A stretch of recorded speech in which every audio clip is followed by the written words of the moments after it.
హాస్పిటల్కు కూడా ఒక అంబులెన్స్ నిన్న ఇవ్వడం జరిగింది. మరి వారికి మెదక్ జిల్లా పక్షాన మరి వారు మేము ఎవరము కూడా అడగకున్నా కానీ బీద ప్రజల ఆరోగ్యాన్ని దృష్టిలో పెట్టుకొని బీద ప్రజలకు చాలా మటుకు కూడా అంబులెన్సులు ఎమర్జెన్సీ లేక ఇబ్బందులు పడుతురని చెప్పి వారు చాలాసార్లు కూడా అనేవారు. మరి ఈ యొక్క బీద ప్రజలకు ఎమర్జెన్సీగా అంబులెన్స్ అవసరం పడ్డప్పుడు లేదు కాబట్టి మరి మన రఘునందన్ రావు గారు గొప్ప మనసుతోని మరి మనకు ఈ యొక్క మెదక్ గవర్నమెంట్ హాస్పిటల్కు అంబులెన్స్ బహుకరించడం జరిగింది.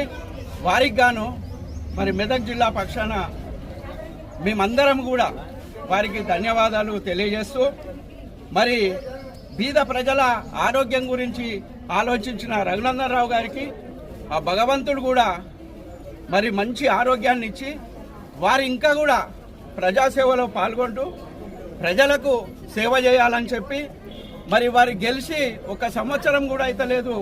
మరి మెదక్ జిల్లాలో ఎన్నో బీద ప్రజల కోసం కార్యక్రమాలు చేపట్టడం జరిగింది. మొన్ననే మన మెదక్ డిగ్రీ కాలేజీలో మరి వాళ్ళు అక్కడి కాలేజీలకు పోయినప్పుడు ఒక 2 సమస్యలు చెప్పడం జరిగింది. ఆ 2 సమస్యలు కూడా వెనువెంటనే తీర్చి వాళ్లకు సౌకర్యాలు కల్పించిండు. వాళ్ళు మా కాలేజీలో రాత్రి అయిందంటే బాగా ఇబ్బందికరమైన పరిస్థితి ఉంది, మాకు సోలార్ లైట్లు కావాలని అంటే ఎంబడే తక్షణమే వాళ్లకు లైట్లు ఇవ్వడం జరిగింది. మరి రఘునందన్ రావు గారు ఒక రాష్ట్ర స్థాయి నాయకుడు. మరి ఏ చిన్న కార్యకర్త ఫోన్ చేసినా కానీ మరి స్పందిస్తూ వారి యొక్క సమస్యలపైన ఎంబడే స్పందించి ఏ అధికారికి అయితే ఫోన్ చేయాలో అదే అధికారికి ఫోన్ చేసి బీద ప్రజల సంక్షేమం కోసం పాటుపడుతున్నటువంటి రఘునందన్ రావు గారు మా మెదక్ జిల్లా ఎంపీగా వారు గెలవడం మేమందరం కూడా అదృష్టకరంగా భావిస్తున్నాం. మరి ఈరోజు గ్రామాలలో కూడా ఎన్ఆర్జీఎస్ పనులు ఏవైతున్నాయో ఆ పనులు కూడా మరి కేంద్ర ప్రభుత్వం నుంచి వచ్చిన మరి రోడ్లు వేస్తున్నారు.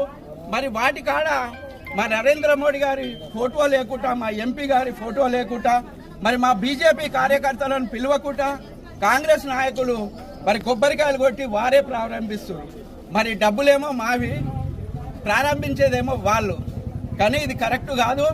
మా డబ్బులు సెంట్రల్ నుంచి మా ప్రధానమంత్రి నరేంద్ర మోడీ గారు కానీ మా రఘునందన్ రావు గారి పంపిన నిధులతోనే అయితే కార్యక్రమాలు అవుతున్నాయో ప్రతి గ్రామంలో కూడా మా బీజేపీ కార్యకర్తలను, కాంగ్రెస్ కార్యకర్తలు ఎట్లయితే వస్తురో మా బీజేపీ కార్యకర్తలను కూడా